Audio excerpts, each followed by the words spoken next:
Boa noite, camaradas.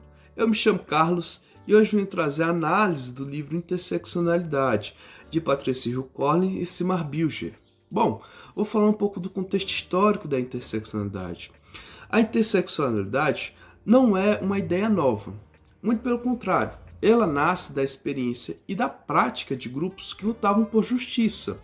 Por exemplo, em 1960 e 1970, nos Estados Unidos, ativistas negras começaram a não se encaixar muito bem ou totalmente em um movimento social.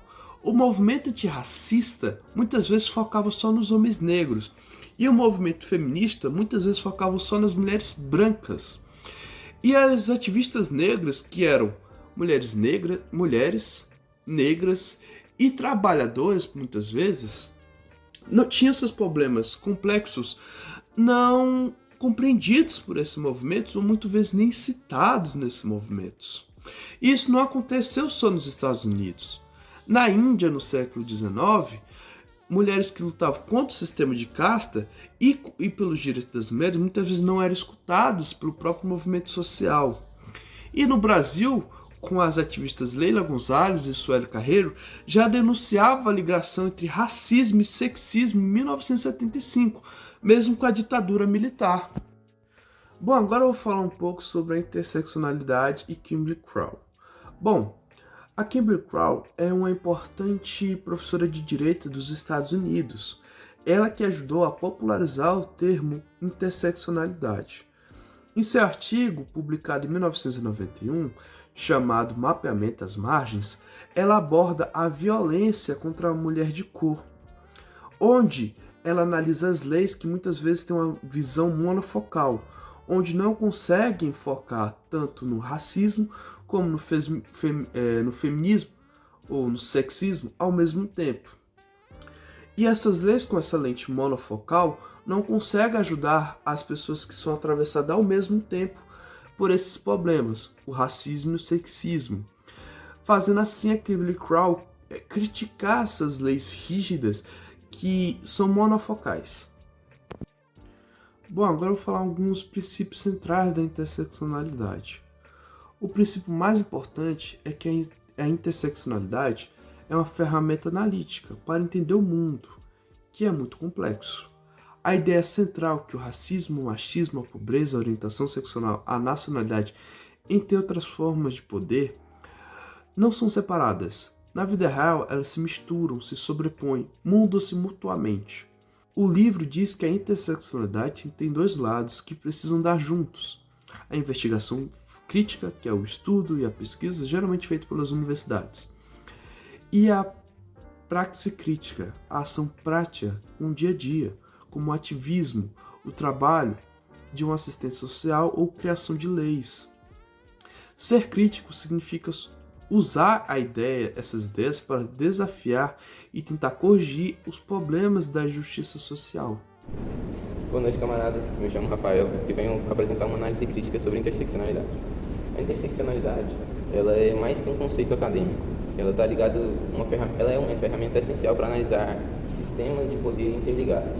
Ela é uma ferramenta que revela como a raça, a classe e o gênero estão ligados e a partir dele a gente consegue uma experiência múltipla que molda a nossa vivência na sociedade. É crucial a gente entender o impacto que vai além da academia. A interseccionalidade ela está profundamente enraizada em ativismos, culturas, na mídia e não é apenas uma teoria, mas sim uma lente que informa a prática social. E ao fazer isso, ela produz novas epistemologias, novos modos de saber que são baseados na experiência de determinado grupo marginalizado. Em essência, ela propõe a ciência comprometida politicamente, que não apenas enxerga a realidade, mas busca transformá-la. Passando agora para uma interseccionalidade mais como praxis crítica, aqui o conceito central é pensar e fazer. São indescritíveis para a gente ao estudarmos a interseccionalidade. E um exemplo poderoso disso são os movimentos de mulheres negras, que historicamente uniram a análise teórica sobre a dupla opressão, a opressão de raça e a opressão de gênero, com a luta política por justiça social. A prática da interseccionalidade é a sinergia entre a investigação e a ação transformadora. A união entre ambas gera uma mudança social efetiva. E a interseccionalidade, ela atua diretamente como uma ponte entre o saber e o fazer. Ela garante que a teoria não seja somente estéril e que a ação não seja somente cega. É um método que permite traduzir a compreensão das opressões interligadas em estratégias concretas de libertação e equidade. Para a gente aprofundar melhor nessa nossa análise, a gente recorreu à socióloga Patricia Hughes Collins, que mapeia os domínios de poder. Ela vai mostrar para a gente que o poder opera em 4 esferas interconectadas, que é a primeira esfera estrutural, que seriam instituições, leis, normas e por aí vai. A esfera disciplinar, que seriam o controle e a vigilância social. A esfera cultural, que representa narrativas e costumes que a sociedade nos impõe ou que vai passando de geração em geração. E por último, a interpessoal, que é uma relação mais cotidiana de microagressões.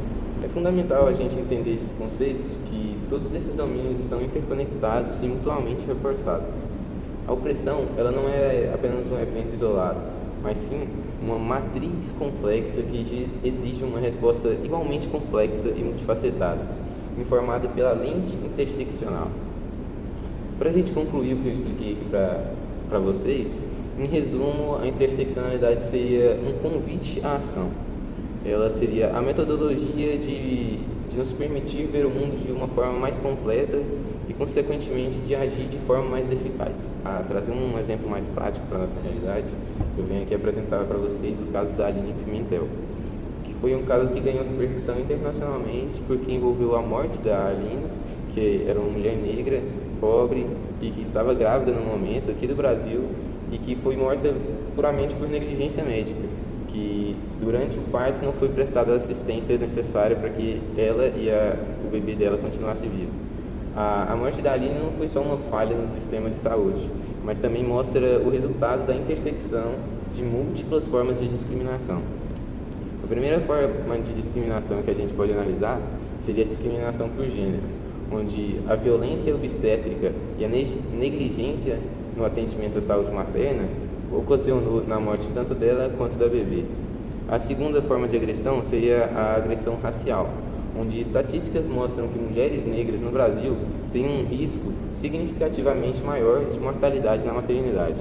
E por último, seria o preconceito de classe social, que deixa de forma escancarada que a condição de pobreza da Aline levou ela a depender de um sistema de saúde público com recursos extremamente limitados e muitas vezes negligentes, o que o caso nos levou a refletir e que foi levado até a Comissão Interamericana de Direitos Humanos, que reconheceu a responsabilidade do Estado brasileiro, destacando que a discriminação sofrida por Aline foi agravada pelas condições de mulher negra e pobre. Então, pessoal, esse caso da Aline, ele mostra de forma direta uma ação da interseccionalidade na nossa sociedade e aqui no Brasil. E agora eu deixo para vocês o Paulo explicando a continuidade do nosso trabalho. Meu nome é Paulo Soares e eu vou dar seguimento à apresentação do meu grupo, falando sobre interseccionalidade. Quando falamos em interseccionalidade, é importante lembrar que esse conceito não nasceu dentro das universidades. Ele surge inicialmente no contexto dos movimentos sociais, especialmente do Combahee River Collective, do feminismo negro e também de vertentes do ativismo queer. Esses grupos, a partir de suas experiências concretas, mostram que opressões não acontecem de forma isolada. Raça, gênero, classe e sexualidade se cruzam e produzem realidades específicas. Só depois desse processo é que a interseccionalidade se expande para o campo acadêmico e institucional. E esse movimento levanta um risco importante, se expande para o campo acadêmico e institucional. E esse movimento levanta um risco importante, o risco da institucionalização e com ela a perda do caráter político e transformador do movimento. Por isso, várias autoras insistem na necessidade de reafirmar o vínculo da interseccionalidade com a luta social, com a ação coletiva e com a denúncia das desigualdades estruturais. Do ponto de vista da história intelectual, a interseccionalidade se ancora profundamente na teoria crítica negra e feminista.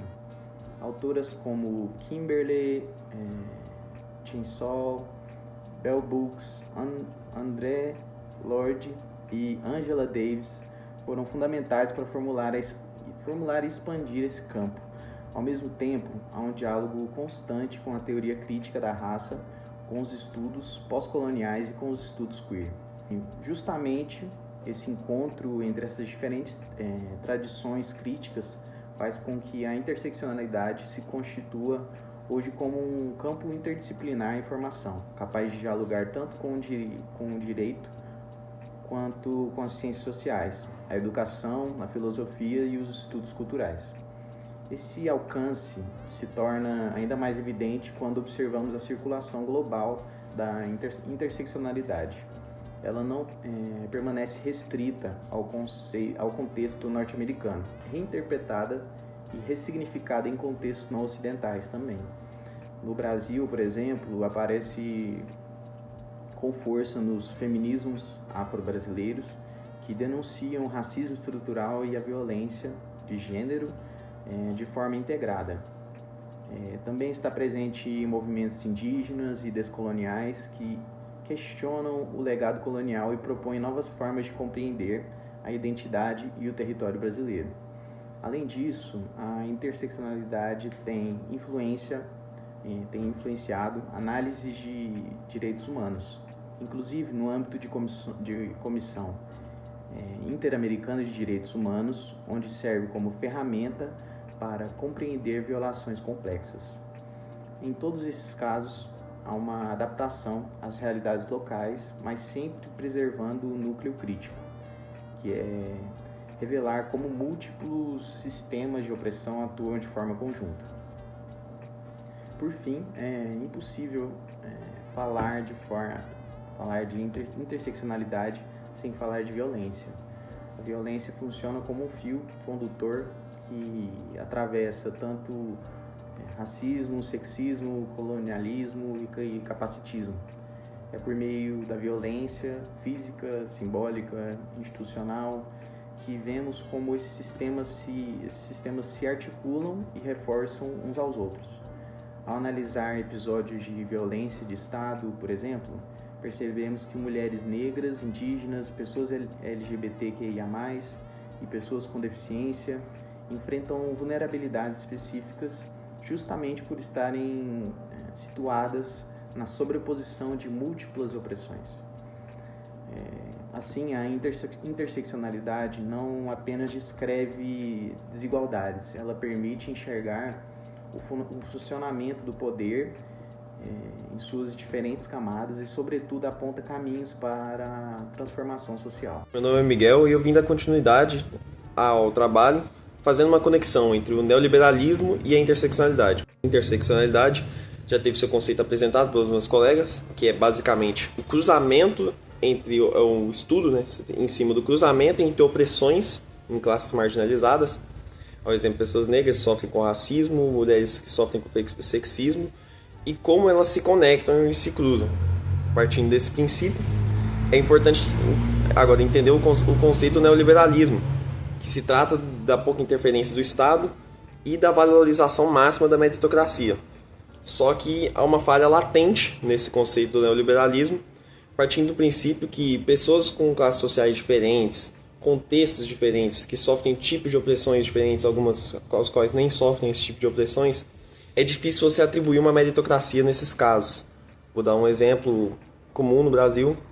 Uma pessoa geralmente branca, numa escola particular, e uma estrutura familiar mais tranquila, ela tem uma tendência muito maior a ascender a níveis de escolaridade maiores do que uma pessoa negra num contexto familiar conturbado em classes sociais mais baixas. E não necessariamente as pessoas brancas estão sempre no topo e as pessoas negras estão sempre lá embaixo, mas pelo conceito da própria interseccionalidade, é uma tendência estatística no Brasil que esses casos se cruzem, de pessoas negras estarem associadas a classes sociais mais baixas por todo o contexto histórico por trás. Isso tudo é abordado na interseccionalidade.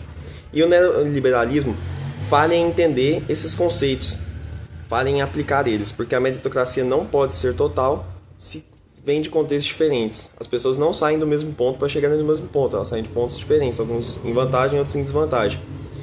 E por isso é importante ter esse entendimento e que o neoliberalismo ele não consegue comportar todas as nuances que são estudadas na interseccionalidade. Outro problema também é que, tendo esse discurso em vista, já amplamente abordado socialmente, o neoliberalismo, as empresas capitalistas neoliberais, tentam muito incluir de formas às vezes muito forçadas pessoas de classes sociais mais marginalizadas pela sociedade, mas muitas vezes não é um intuito realmente correto de inclusão, e sim para decorar e trazer uma imagem mais inclusiva para a empresa e torná-la mais socialmente aceita. E é importante entender que o interseccionalismo ele não vem para decorar a sociedade. A interseccionalidade ela vem para você entender todo esse contexto e tentar incluir e combater todos esses tipos de opressões. Então, você não está aqui, a interseccionalidade não está para decorar o neoliberalismo, está para mudá-lo. E isso é uma falha latente no neoliberalismo, no capitalismo moderno, e que tem que ser tratada da devida maneira. Por muitas vezes isso é esquecido e tratado apenas como uma jogada de marketing de empresas para ascender de forma mais eficiente no mercado. Concluir, é importante entender isso, de a interseccionalidade ela não servir para adaptar ao sistema neoliberal, ela serve para questioná-lo e mudar as estruturas de poder. Então, enquanto o neoliberalismo, ao tratar de inclusão de classes sociais, ele faz uma mercantilização desse tipo de inclusão, a interseccionalidade trata como uma mudança de estrutura, tentando trazer para a sociedade um entendimento real e uma aplicação verdadeira da mudança desse tipo de situação, evitando com que classes continuem sendo mais fragilizadas e oprimidas, que é algo que se mantém constantemente. Em resumo, é isso a relação entre o neoliberalismo e a interseccionalidade. Boa noite, eu sou o Flávio e eu vou falar sobre interseccionalidade e educação crítica. A interseccionalidade propõe, no fundo, que a sala de aula seja um lugar de transformação radical. Não é só aprender sobre a raça ou gênero, é aprender a pensar criticamente sobre como essas estruturas se encaixam no cerco. Quando a gente entende que nossas identidades, raça, classe, sexualidade, se cruzam, a educação não pode mais ser cega quanto a isso. Ela tem que ser uma ferramenta ativa, nos formando a questionar o currículo, a hierarquia e a nossa própria posição. A educação interseccional é um convite para que a gente se prepare não só profissionais, mas agentes de justiça social capazes de promover reflexão e ação em qualquer contexto. Agora eu vou falar sobre a crítica à produção do conhecimento. Por muito tempo vivemos sob o que chamo de tirania do saber científico hegemônico, que muitas vezes falava que é um lugar de privilégio. Agora eu vou falar sobre a produção de conhecimento. Por muito tempo a gente viveu sobre uma tirania do saber científico, que muitas vezes falava de um lugar privilegiado. Mas o conhecimento de quem conta? E a interseccionalidade confronta aquela velha hierarquia do saber das universidades, do saber do saber científico, acima do saber popular. O conhecimento das comunidades, das ativistas, das mães não pode ser ignorado, a gente não pode aceitar isso. Para que a pesquisa seja honesta e completa, a gente precisa incluir e validar essas vozes. Só quando desafiamos essas normas é que a gente consegue uma visão mais complexa e fiel da nossa realidade social. Agora eu vou falar sobre complexidade e relacionalidade. A gente tem que parar de imaginar que as categorias de opressão são blocos isolados, que se somam, tipo machismo mais deficiência. A interseccionalidade nos ensina que eles são fios entrelaçados em um tecido social. A opressão que a mulher negra e trans enfrenta, por exemplo, não é a soma de suas partes. Ela é singular e multiplicada, resultante da interconexão entre esses sistemas de poder. Por isso a teoria promove uma perspectiva inclusiva e dinâmica. A gente precisa parar de olhar a sociedade em caixinhas. A realidade é fluida e multifacetada. Reconhecer essa complexidade é o que nos permite criar soluções de justiça que realmente funcionam, porque elas olham para a pessoa inteira e para o sistema inteiro ao mesmo tempo, e não para blocos isolados. Agora eu vou fazer aqui as minhas considerações finais. Primeiro, eu preciso falar que a interseccionalidade é uma lente essencial para a gente compreender as relações de poder e desigualdade na nossa sociedade. Ela nos permite ver o que antes era invisível. A gente também precisa falar que a teoria tem que virar ação. A importância das ações coletivas é inegável. A prática fortalece a luta. A gente precisa fortalecer a aliança entre esses movimentos sociais, porque a luta deles é fundamentalmente a nossa. Por fim, os caminhos futuros estão abertos. O nosso desafio é continuar explorando e aplicando essa lente em todos os caminhos da nossa vida, na política, na educação, na nossa vida cotidiana. O trabalho nunca acaba, mas a interseccionalidade nos dá um mapa e as ferramentas para seguirmos construindo um futuro mais justo e equitativo. Boa noite aos meus colegas. Continuando a respeito desse tema interseccionalidade, é mister dizer o quão importante ela é em relação aos direitos humanos. A interseccionalidade permite que os direitos humanos sejam pensados de forma mais completa. Ou seja, em vez de a gente tratar raça, gênero ou classe de forma separada, ela mostra como essas dimensões se cruzam e afetam a vida das pessoas. As políticas públicas, elas estão diretamente ligadas ao combate simultâneo do racismo, do sexismo, do capacitismo, da xenofobia, e ela é uma ferramenta para políticas públicas inclusivas. Quando a gente fala de interseccionalidade, é muito importante a gente ter em mente de que ela não é uma teoria que não apresenta as falhas, né? Assim como qualquer outra teoria criada pelos seres humanos, ela pode ser aperfeiçoada. Uma das principais críticas que é feita em relação ao interseccionalismo é o fato de muitas vezes ela ser usada de forma superficial ou simplesmente mercadológica. Ou seja, em vez de realmente ter uma implementação de políticas públicas que vão influenciar e melhorar a vida de pessoas que estão em vulnerabilidade social, muitas vezes é usada simplesmente como algo mercadológico para vender, para chamar a atenção das pessoas, mas não gera um impacto de verdade na vida das pessoas. Muitas vezes é usada por pessoas de má índole, né? A interseccionalidade, ela abrange muitas pessoas, por isso muitas vezes é usada de forma mercadológica.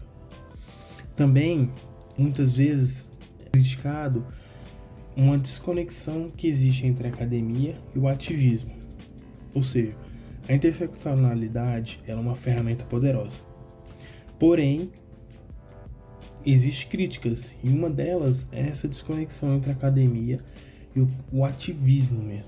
A interseccionalidade ela depende realmente das pessoas colocarem mão na massa para resolver essas questões de vulnerabilidade social, de preconceitos, né, de movimentos que muitas vezes abrange as pessoas que têm vulnerabilidade social. Lá no capítulo 8 do livro que a gente fez o estudo, a gente vai revisitar a interseccionalidade. E aí a gente vai ver que dentro do mundo digital existe uma conversa maior entre a academia e o ativismo. A inclusão de temas como populismo, justiça reprodutiva, meio ambiente, a interseccionalidade ela é usada como uma ferramenta muito poderosa realmente. Esse conceito ele não ficou preso somente ao debate material, foi para o mundo digital também. Então, temas como populismo, temas de extrema-direita, justiça reprodutiva e até mudanças climáticas, elas começaram a ter uma linguagem comum entre a academia e o ativismo dentro de uma cultura digital. De tudo que eu falei, de tudo que meus colegas falaram também, a gente percebe que a interseccionalidade é uma ferramenta crítica e política. Realmente enfrenta desafios a respeito do uso superficial e muitas vezes de uma desconexão entre a prática. Porém, ela tem o potencial enorme de transformar instituições políticas, públicas e privadas também. Em resumo, de tudo que a gente pode falar, a interseccionalidade é como se fosse uma lente muito poderosa que nos ajuda a entender o mundo e lutar pela justiça social, por um mundo com maior equidade, com um mundo com maior oportunidade para aqueles que estão em vulnerabilidade. E é muito importante a gente entender isso porque faz parte do nosso cotidiano essa luta e essa inclusão de todos. E a interseccionalidade vai abranger isso. É muito importante também lembrarmos que tudo pode ser colocado em prática em relação a teorias acadêmicas e a prática e o ativismo mesmo. Bem, esse foi o nosso trabalho. Eu Agradeço por você que ficou até aqui. Só relembrando, nós usamos como nossas referências Collins e Bilge, do livro Interseccionalidade. Bom, esse foi a nossa principal referência. E nós também citamos autores como Savitribai Phule, Deepika Sarma e entre outros. Bem, agradeço a você e tenha um bom dia.